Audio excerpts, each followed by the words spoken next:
diving deeper in the topic, especially in the context of Trinidad and Tobago, has there been any revelations to you that was shocking while you creating the book? Is a lot of people in Trinidad and Tobago currently live on a monthly income. I mean, we all do, right? But what I mean by that is that they live paycheck to paycheck, and it's difficult.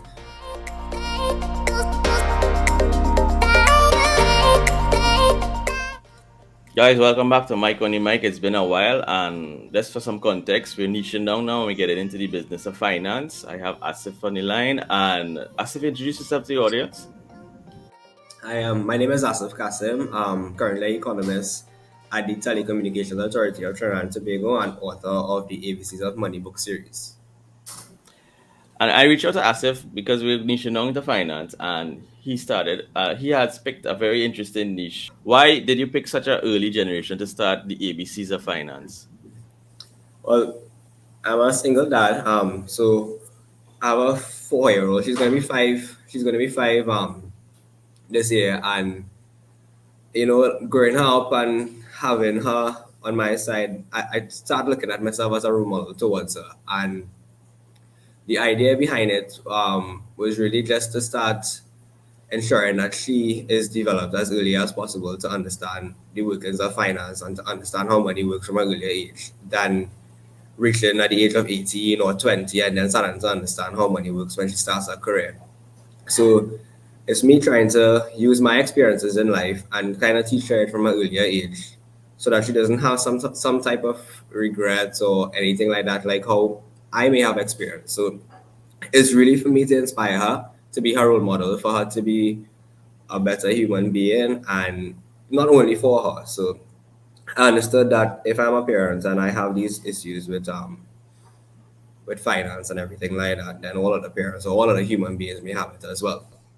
So I wanted to target the younger generation because I understood that if I target the grassroots, then I could inspire an entire generation, and then the generation below us would be able to be more financially savvy and then be able to help themselves personally growing as they become younger adults and adults. And why the particular format of a book? Why not a webcast or why not a podcast or something like that? Why did you choose a book?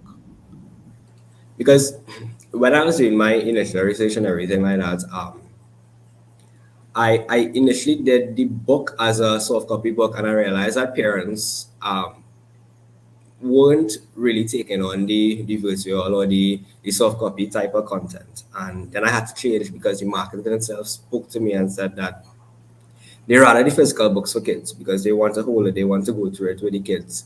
So initially everything was supposed to be online, but when I hit the market, then the market was like, no, we want the physical books. And the target for your books are what age group? So so there's two books. The first book, the ABCs of Money, book one, which deals with introducing kids to money in Trinidad and Tobago, the notes, the coins, teaching them how to count it, spend it, how to receive change. It introduces tax and value added tax, for example, discounts. This is targeted for ages 5 to 9. The second book, which deals with debit and credit cards, goes a little deeper into explaining how the debit and credit cards are linked to your bank accounts. Um, Always not really just swiping a piece of plastic and you're spending for stuff. That is targeted for 9 to 14. And all right, so can I get diving in a little bit deeper? Based on my experience, I did an MBA during the pandemic, but before that, the school system doesn't really teach you specifically about money. What has been your experience like?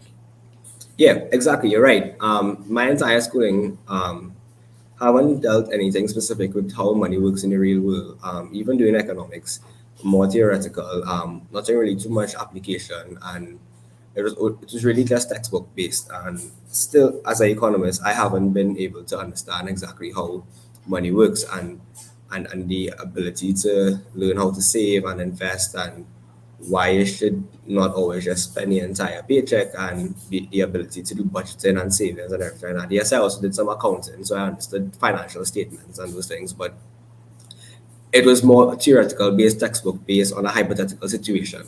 Something never personal, something never that suits you, and something that you would not be able to apply in real life. Um, So I myself wasn't able or had the opportunity to learn financial literacy for the real world, and it continues. And I could say this: I have been to 5, 6 schools, primary schools thus far, speaking to kids about the book, and I've received a really good reception from them because the books are really pictorial and they have a lot of images and it's very colorful as well. So it's very attractive to the kids, and they took really well to it and they understand and they want to be interactive. But that is the problem. The problem is that there's nothing really teaching financial literacy still for kids. Diving deeper in the topic, especially in the context of Trinidad and Tobago, has there been any revelations to you that was shocking while you creating the book to say, "Wow, boy, more and more Trinidadians don't understand this particular topic, or more and more Trinidadians don't understand that particular topic"? Has there been any revelations? Yeah, one of the things that stood out to me is a lot of people in Trinidad and Tobago currently live on a monthly income. I mean, we all do, right? But what I mean by that is that they live paycheck to paycheck, and it's difficult. And I think understanding how to save and putting saving as the forefront and not really just looking at expenses as the first thing you need to do. If you kind of set a target like a percentage to want to save, say for example 10%, you just save that and put that into a different account and save that, you would see it grow. um, Understanding different types of investment policies that we have, the products that we have here. But the biggest problem is that a lot of people, and for example, one of the things I think is a big problem with the working world here is traffic. Because I totally believe there's a linkage between traffic and people's health and people's financial situation, because, or even the work culture here in Trinidad and Tobago. Because as trainees, we all know every Friday evening we want to release some steam because we had a stressful week. Yeah, So the first thing everybody looking forward to on a Monday is for Friday to come and we go by the bar and we spend all yeah. sorts of money on everything and not really considering how much that can add up to at the end of the month. 4 Fridays a month. Mm-hmm. So that to me is one of the things that stood out to me, because it's like, you want to prioritize your happiness, but you're sabotaging your future. Is the future books gonna be targeting investment? Yes, so the first two is really introducing to kids how exactly to spend, how to use, how to the groundworks of the money. And I have a third and fourth book. The manuscripts are written. I just have to kind of carry them to the publisher and the illustrator to get the artwork done. So the third book is more or less savings and investing and budgeting. And well, the fourth book, I'll keep that in some suspense. And have we seen investment change over the course of time, especially now as we have digital currency and we have so much digital portals, even AI coming into existence? Has we seen the world of investment change, and how are we going to target kids in that investment world? Yeah, so there's a lot of material, a lot of information, and you know um, data on everything, like with regards to investments, investing in the stock market. Even here in Trinidad and Tobago, with our new online for the stock exchange market here. Even with insurance companies, there are a lot of investment products, savings products, even with the banks and stuff. So there are people who are willing to and who have seen it as well, willing to change. But you see, the thing about it is that I think people realize too late. I think targeting from, like, for example, if you start saving at your first paycheck rather than at 30, Hmm. that 12-year period could help so much with regards to retirement, because we have a lot of retirement products and everything like that. So yes, people do save, but I think if you just start looking at it a little earlier, it would be so much easier for you when it comes to retirement. And ultimately, what you're saying is that we need to inculcate, how you say, a mindset of sacrifice. How Yes. important is sacrificing is for investment, and in getting that in terms of the mindset for your child too as well.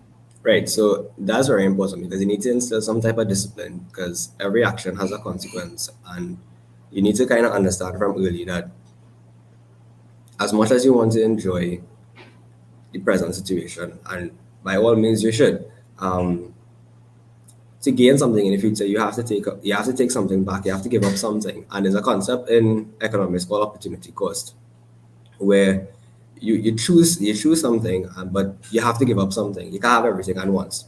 Mm-hmm. So if it is you want to have some kind of stability, you need to have some type of discipline, and they have the ability to actually set a goal, stick to it, be disciplined, be committed to it, and know that this is what you want in terms of savings. What are your words of advice for parents to get them to start buying the books or at least teaching their kids about money and investment and sacrifice? Parents need to take a more active role. They have to be the role models because kids will look up to them. Kids will look up to them and follow parents' habits. So parents need to be more aware that kids are looking at them. Because we have been in this situation for a while and we know, but at times our habits and our how should I call it, like our wants will trump certain things. So we need to be role models. We need to take an active interest in our kids because they didn't ask to be here. We brought them, and we have a responsibility, and we are accountable for them, and to ensure that we provide them with the actual knowledge necessary to move forward and to be proud of them, and for them to be proud of themselves, to not look back like how sometimes we would look back and be like, I wish my parents taught me this. And Mm-hmm.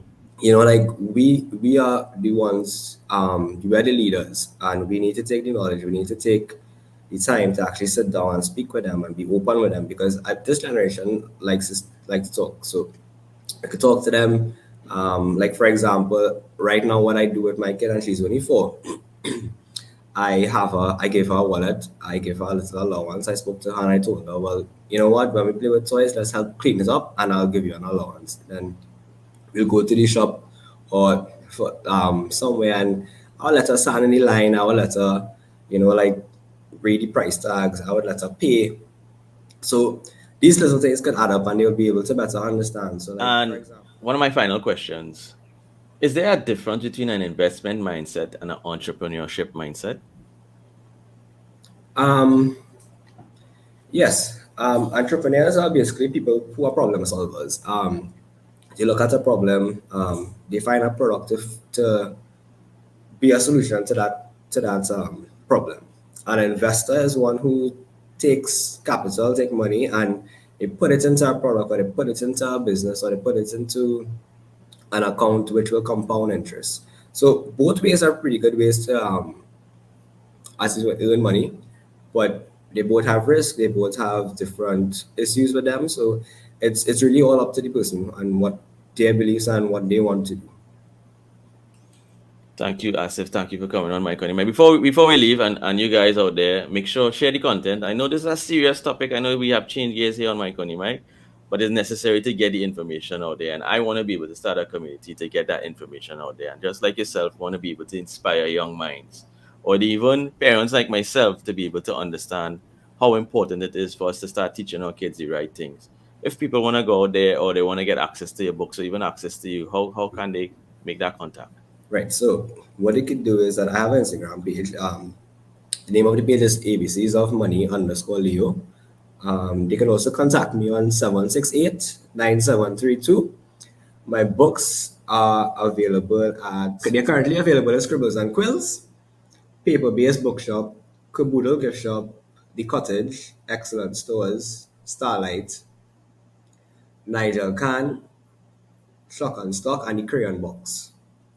Thank you, Asif. Thank you for coming here on Mike and Mike. Guys, thank you for supporting. If you see the information, please share. Please feel free to forward the information. It's so important that we get this type of information out there. As I said before, we're trying to create a new space here on Mike on Mike. I also believe that we're not being taught about financial literacy, and especially I agree with you targeting the younger ones. We can change the conversation moving forward, and we could probably, as we see, changing mindset in Trinidad and Tobago, that we're not dependent, and we could kind of create opportunities for ourselves, just like we're doing here on Mike and Mike. Thank you for Exactly. coming on the show, Asif. Thank you, Mike. Thanks for having me. It was a pleasure. Blessings, bro. Take care. Take care.